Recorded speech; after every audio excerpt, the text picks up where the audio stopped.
United States of Lead is an informative podcast that may contain sensitive material and the occasional F-bomb. Listener discretion is advised.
Welcome to United States of Lead, a podcast about the history of lead poisoning. I am your host, Andrea Elizabeth, and this week, Paul and I conclude our interview with Caitlin Szontagh, a mother from Chicago whose 2 sons were poisoned by lead. Check out part 1 of our interview with Caitlin in last week's episode. Also, don't forget to check out the sources in the episode description from last week and this week's episode for more information on Caitlin and Marshall's mission to advocate for lead poisoning awareness. But for now, let's get back to the interview.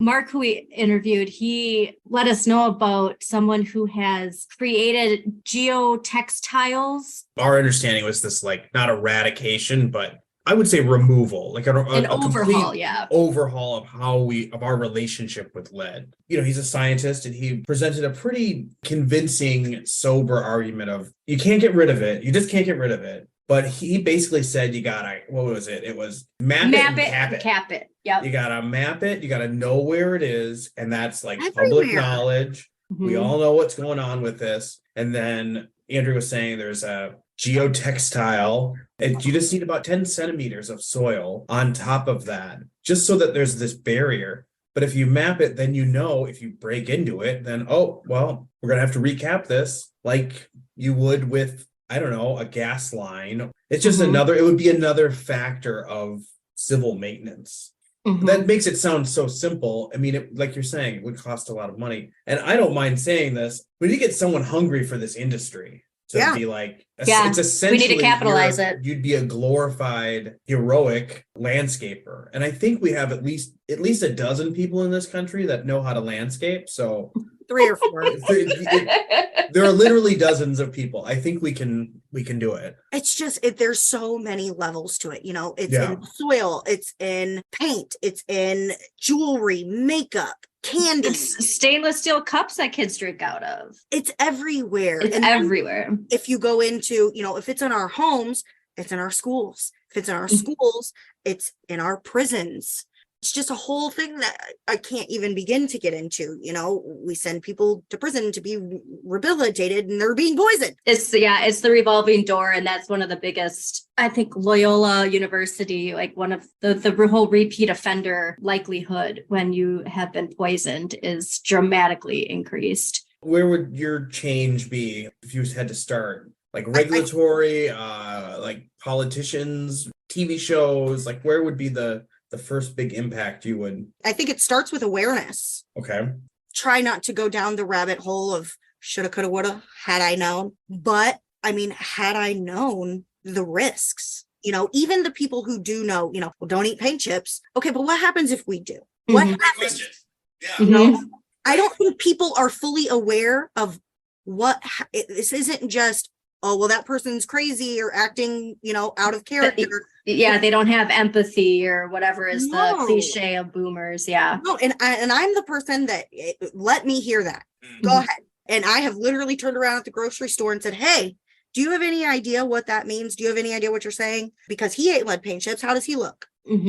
it starts with awareness. People need to understand how this is happening. Let's go into all those other ways. Are you aware of where you're getting your cups, where you're getting your jewelry? You buy things off Shein or Wish, Amazon. Exactly. And there's all these ways that I know what you're saying about Wish. I bought some things and I've just looked at like the package and I'm like,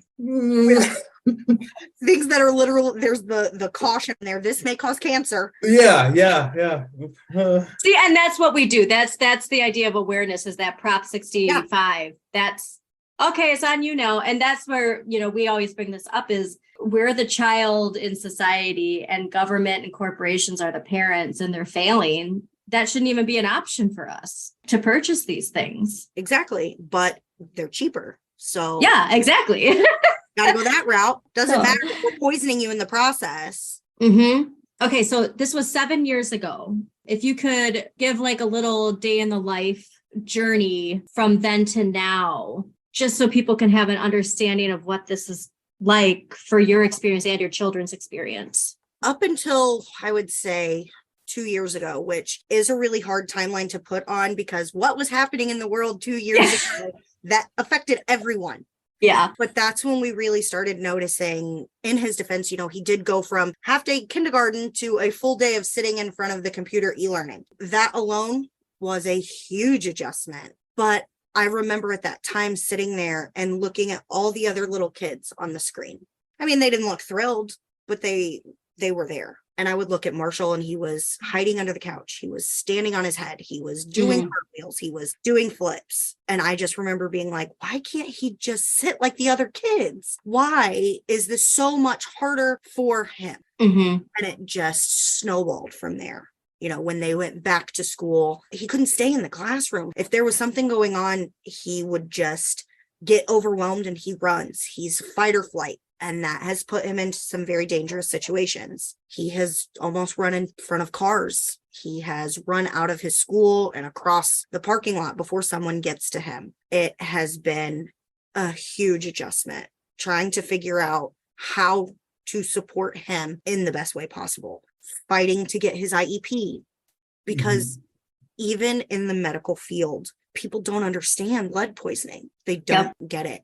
I will take him and say, we're here to follow up because he had lead poisoning, and his doctors will stare at me. What do you want us to do? Help us. I want you to help us. I want you to listen. Yeah. We've taken him to a neurologist, and the neurologist has stated this isn't a brain issue. How is it that something that affects the brain's development is not a brain issue? What do they say? Take him to the pediatrician. What are they going to do first?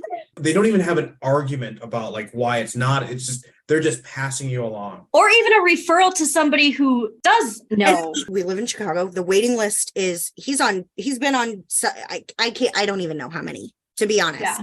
I don't even know. And we wait and we wait and we wait and we wait. What has to happen for this kid to get some attention? Because he's struggling and nobody's listening.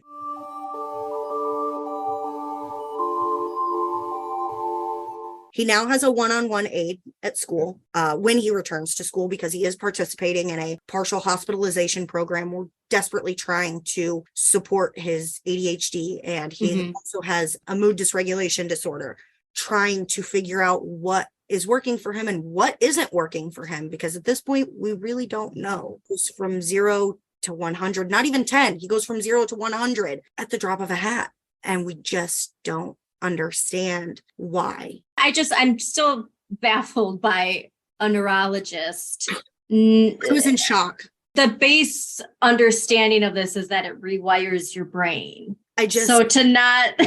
Autism. You see a neurologist, yes or no? Yeah, you do. What diagnosis does he need to have to get someone's attention? Can I ask you a brave question like that? If you have fetal alcohol syndrome, you're not necessarily going to get all of the supports within the school system as if you would have autism.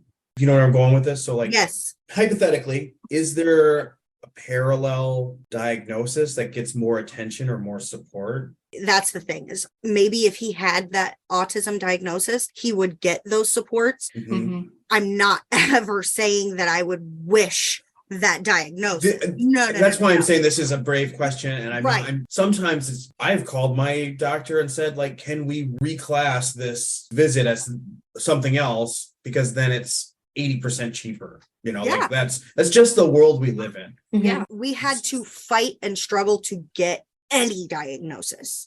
Finally we have. So lead poisoning by itself was not the diagnosis. No, that's disgusting. No. That's not a diagnosis. Oh. And on all of his paperwork, this absolutely infuriates me. It states history of lead poisoning. Yeah. There's no history. This is our past, present, and future.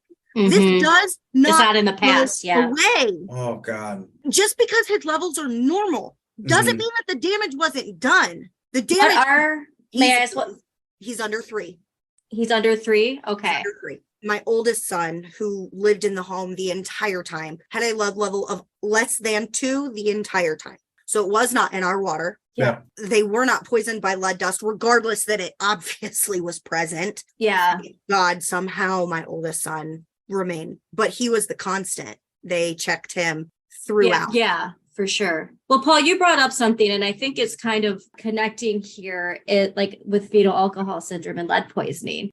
Perhaps the medical community sees this as, this is your fault. You got to figure out how to deal with it. Absolutely.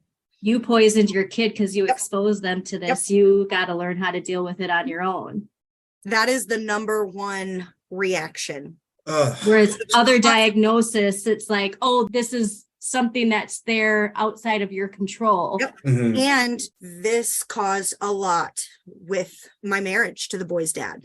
And unfortunately, we separated, and that gets so much attention. Well, his parents are divorced. His issues are not because we co-parent better living in 2 separate homes. This child was poisoned. How is it that you want to bring up my divorce rather than my child being poisoned 12 times a normal, which I hate saying normal, an acceptable level? Acceptable, yeah. Societally acceptable. Well, they don't even say tolerable. I think that's actually the appropriate. It's tolerable is what they consider the terminology, because nothing's safe in regards to that. There's nothing that is safe, and it's sickening that it's everywhere. Did you ever get your levels tested, or did they ever suggest that? No, never. I probably should have, to be honest, but I was in survival mode at that time. Like, I could have set myself on fire if it would have prevented what was happening at that time. But no, they never suggested. Well, and I can tell you that it's not easy. I asked for one like a year after, because I was like, oh, I never thought to do that. And I had to jump through some hoops even to get a finger prick. I don't understand. My kids have never had a finger prick. They've always done it. They've always drawn blood, and it has. Oh, really? Oh, yeah. Every time. And it's horrendous. It's every time we go to the doctor, they're both like, because they're just assuming, that's what it's going to be. Oh, yeah. And it is really sad. Marshall, I mean, he was 2, so I hope that he doesn't have any real memory of it, but we have pictures. We talk about it. That I don't know if you have this, that there are memories that I don't know if you actually have. It's just people have told you about it so often. Yeah. Oh, totally. Yeah. But he would say, that's lead paint. I'm not going to touch it. I don't want to go back to the hospital. That was not fun.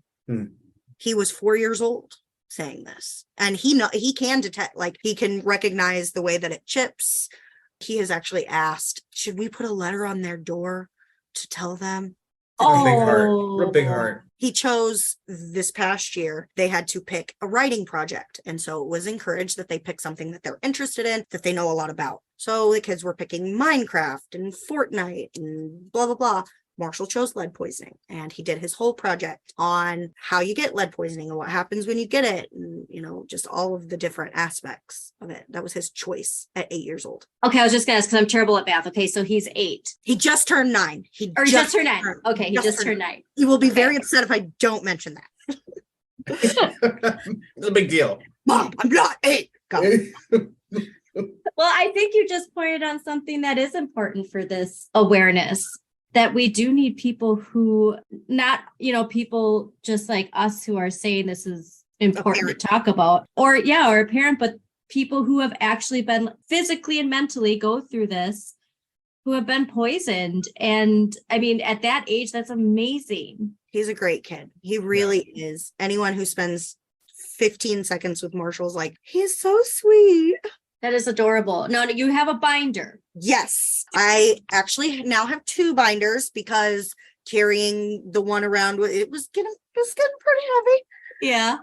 So I have everything from the 2015 county reports to the 2016 county reports, all of his medical documentation. Anytime we go to the doctor, that goes straight into the binder. Obviously, now that we've been working with his IEP, all of that information is in there.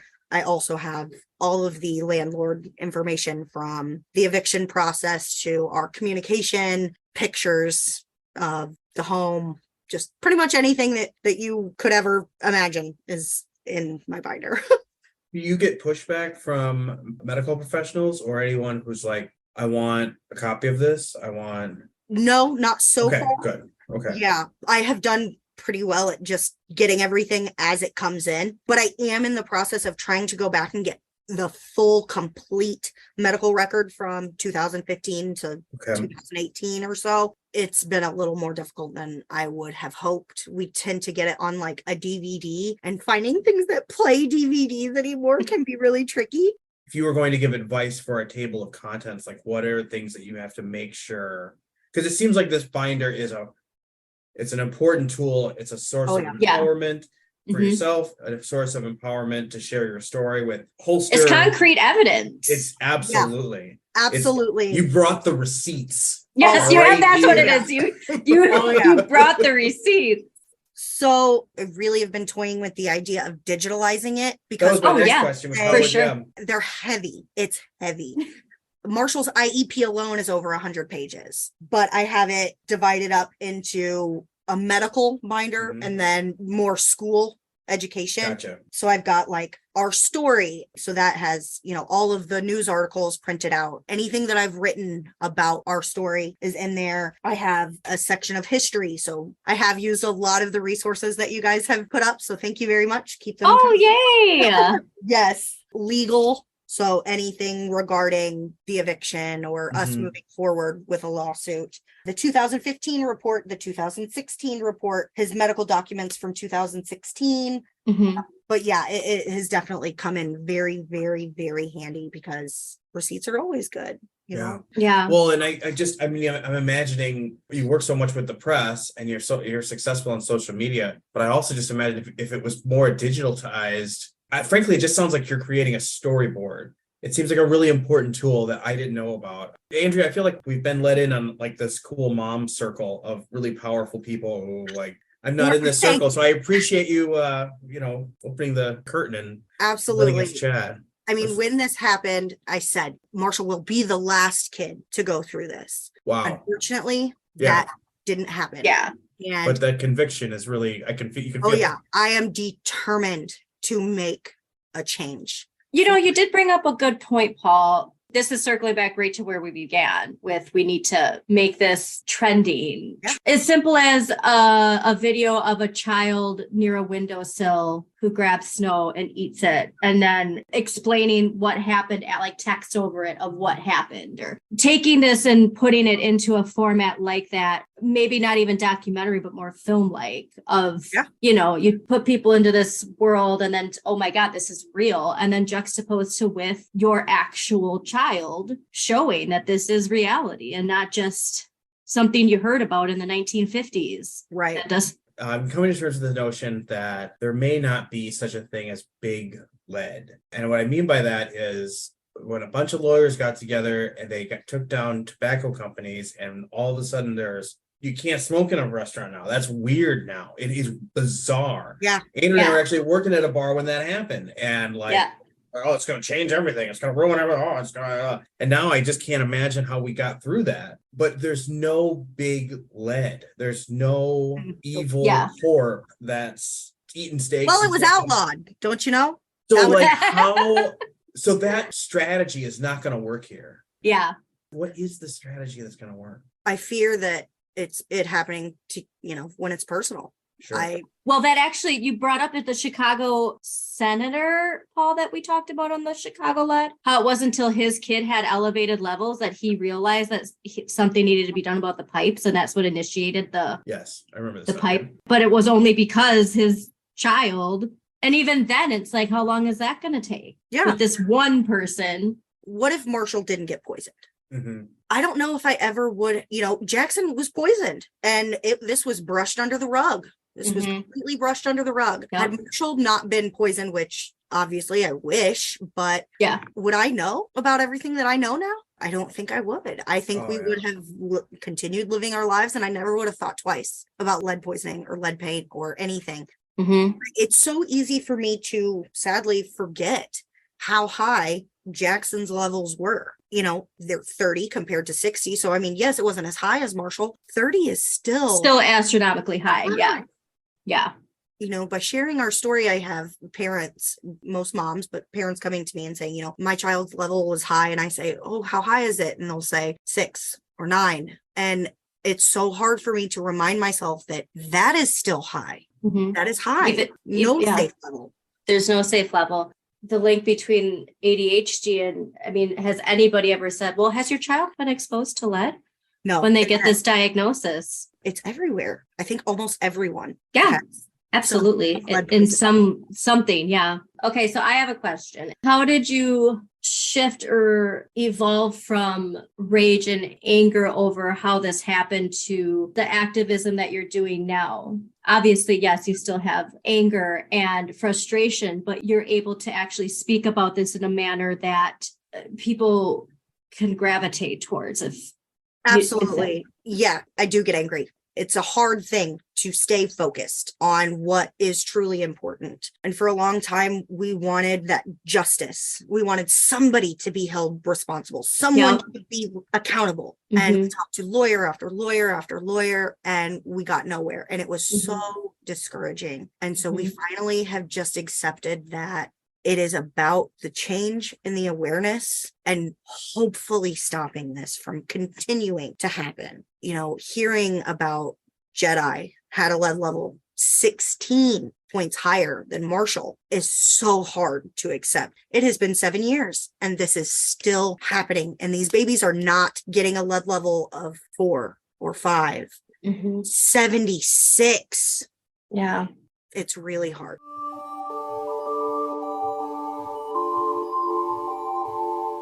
You bring up a point too, that even those lower levels are somehow normalized. Yeah, exactly. Yep. There was an NPR article of a child who they got the lead poisoning from their front door, from touching their front. They couldn't figure it out, and the other child didn't have it. And I went in the comments and I saw somebody say, well, my pediatrician said that everybody's blowing this out of proportion. Lead isn't a big deal. You'd need at least 10 micrograms before you should even be concerned. So there's people in the medical field that are misinforming people. That boils my blood. Yeah. It took a long time to accept that the issues that he's having are related to lead. There's so many other factors, it could be this, it could be that. Yeah. I have no doubt that his struggle is linked to lead. The fact that people just aren't paying attention, they don't hear it. It's hard. Yeah. We did just recently go to the lead clinic with Dr. Helen Benz. And this is where I would like to see some change as well. The lead clinic, it seems like, is only there to get levels down, not to support long-term. Interesting. Okay. Where do we go for that long-term? So they're just focused on those numbers and not the actual ripple effect. Yeah. What would a long-term clinic look like? What would you want? I wish I had a definition in my head. I'm not a doctor. That's the one thing I always say when I go in. They look at me and they're like, well, what would you like us to do? I don't know. Yeah. I'm not a doctor. Fix this. Fix it. Yeah. Yeah. You went to school for 12 years. You should know to answer this question. Yeah. So it's so hard. Just support. Even if it's other parents who understand, having another parent who gets it has meant the world to me. Knowing that somebody gets it, we can message each other and today is just not a good day. Absolutely. Yeah. And just having that, it means a lot. I hope that everyone who's in the situation that we are in has that. And if they don't, reach out, because Yeah. here we get it. We have things like memory care clinics where there's more, it's not just one kind of support, in that it is neurological but it's also biological and then social. And so this is not impossible for us to do. We've done this stuff in the past. I would love that. We have to make a change, because the thing that gets me is, my youngest is 9, my oldest is 14, and not saying that I'm preparing to be a grandma tomorrow, but what if this happens to one of my grandkids? Mm-hmm. I would never forgive myself for not making the change and allowing this to continue to happen. It's up to us. Nobody else is doing it. I mean, yeah, you're not wrong. Yeah, I think Tim was the one who told us about some groups online for families affected by lead. Facebook? I think so. I think I'm on every single one. Yeah. Okay. So I was going to say, like, as far as those groups, like, I mean, how big are these groups that you have found? I mean, is it surprising how many people are in there, or do you think that more people just don't know? Yeah, I think a lot of people don't know about it. And, you'll have one group over here with 500 people and one group over here with 300 people. If we could gather all of those people together. Yeah, one solid. Mm-hmm. There's just no awareness about it. People might have it and not know it. They might. Exactly. And somebody could have had it as a child, Right. never known, and now be struggling as an adult and not know why. Yep. And I wonder if I have no idea if there's a way that you can find that out. All of these people who have grown up in these homes that poisoned them, and now they've moved away. So yeah. Normal. Can we tell if they were poisoned at one time? I don't think so. Or what, like the duration, how long that duration was at a certain level. And this is information we don't have because we don't, like you said, we just don't address it. Yeah. Oh, your level's down past or below 5. Okay, peace out. Yeah. And that's something that we think about a lot with Jackson, because his levels weren't, yes, they were 29, but I wonder if they were higher before he was tested. Oh, yeah. Well, Mark mentioned the seasonality of levels, so in the summer, a person's levels are higher because especially the dust, children. Yeah, for children, because of the soil, the dust, and you're breathing it in, and you have it going on your outside. Hands. You're going outside, and then in the winter, everything's buried, and so it's not as prevalent. So your levels can actually, if you get tested in the winter and you live in a place where the ground is frozen, it can actually show up not as high as it actually is. Both of my boys were tested in the cold. It was February and then again in April. Yeah, I was pretty chilling to hear about that. And that we don't know about it. And that that experiment is just so unique. He's a really smart guy, and he's on the map for a lot of reasons, but it sounds like that was an important piece of his work, and that it's not being replicated, the seasonality studies. But you brought up too, like with adults, because, and Paul, you mentioned with memory care, Alzheimer's and dementia, and the fact that, that's been on the rise. High blood pressure, heart disease, stroke, heart attack, all of these things are on the rise. It's shown that they're linked to lead, but we're not talking about lead. Well, it was outlawed. We've taken care of the problem. It's still in ammunition, though, so I call shenanigans, because it's still in 90% of the ammunition people use. I wish I had a penny for how many people have said that, but I thought lead was illegal. I thought so too. You're bringing it back to the point that it is. That It's not that the majority of people are aware that this is an issue and that it needs to be addressed. They just don't think it's around. Yeah. I mean, I did. Like I said, care. So no, why should? Yeah. Or if it is, it's just that, dilapidated house, in the inner city, and which again, why should that matter whether or not you address the issue? Thank you. But that's like, well, so even those people though, they deserve it, I guess. Yeah. Well, that's what they get for being poor. You didn't want to be a poor. Yeah.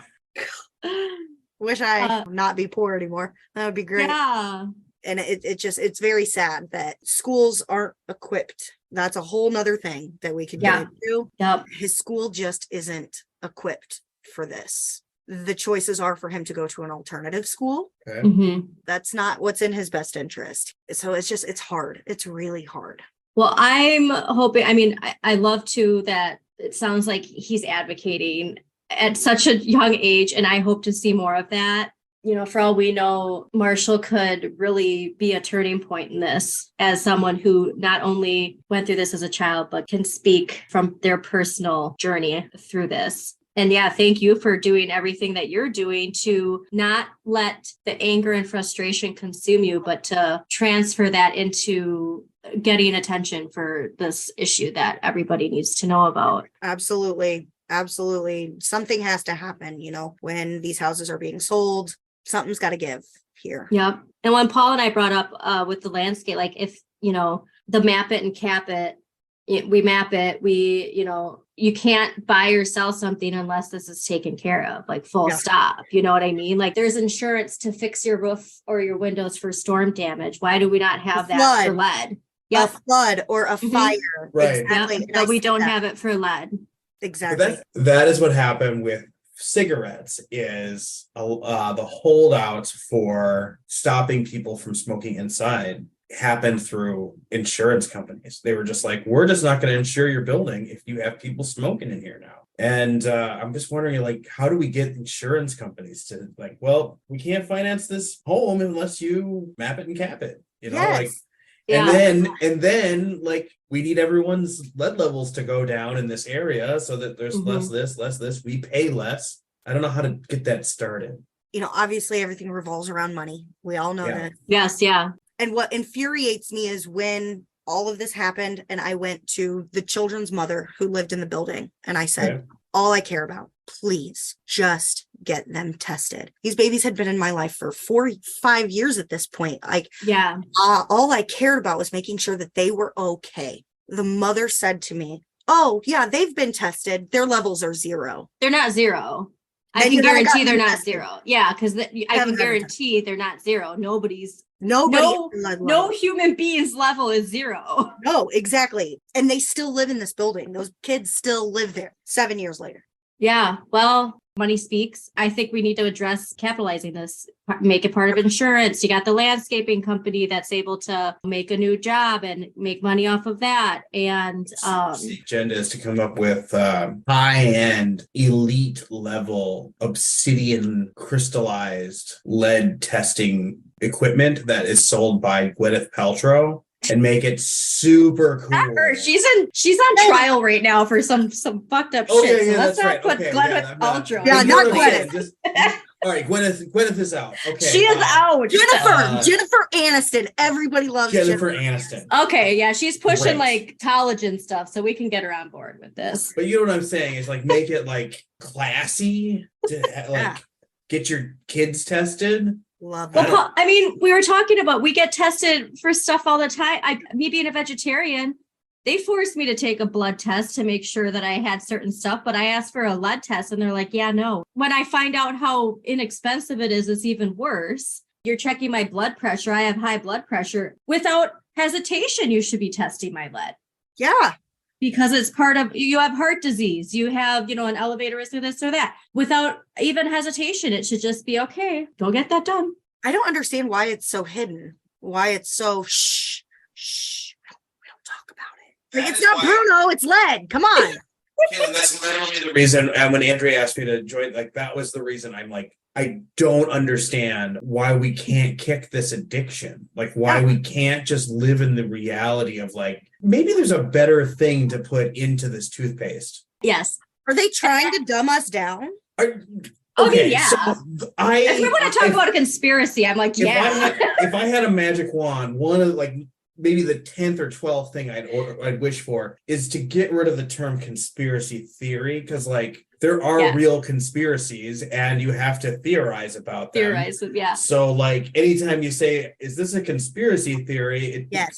Instead of it being like, oh, I stumbled upon something kind of interesting and I'd like to discuss this with like-minded people, it's I'm a whack job and I've got this crazy nutty idea. And no, it's that rich people get together in rich people places and they talk about rich people things, which is like, how do we make money off the poors and keep our riches riches? Like, I don't think that's a conspiracy theory. Maybe that's it's why just a conspiracy theory. What's that? Yeah. Maybe that's why they keep the lead in the prisons. Just saying. I'm Just Yeah, when I saying, saw the I'm just revolving saying. door thing, it's like, gee, and it seems to be hyper centralized in inner cities. And it seems to be affecting these specific groups of people more than other people.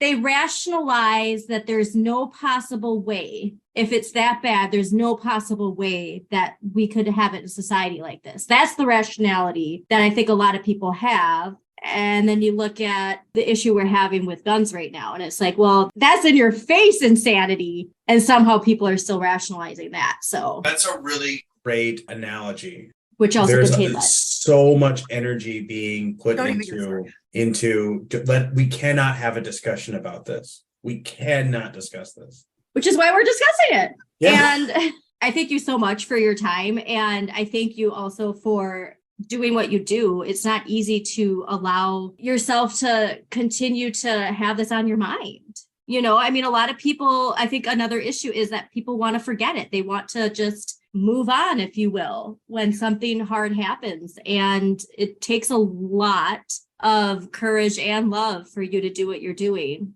We really appreciate that you are doing that. There has to be a silver lining. This all can't be for nothing. That's what I keep telling myself, like, can't be for nothing. It just can't. Well, thank you. If you have any final words, I mean, as far as somebody listening to this who has a young child who possibly is hearing this and seeing parallels in something they might be going through. I mean, my number one thing is just get those little ones tested. There's no, I mean, I don't want to say there's no harm. Your baby probably isn't going to be very happy, but in the long run, it is for the best. It's a finger prick as opposed to something way worse. When in doubt, please just get that blood test and call your county health department. You know, they came out to our home and did a full inspection. And while it didn't do anything the first year, eventually it works out.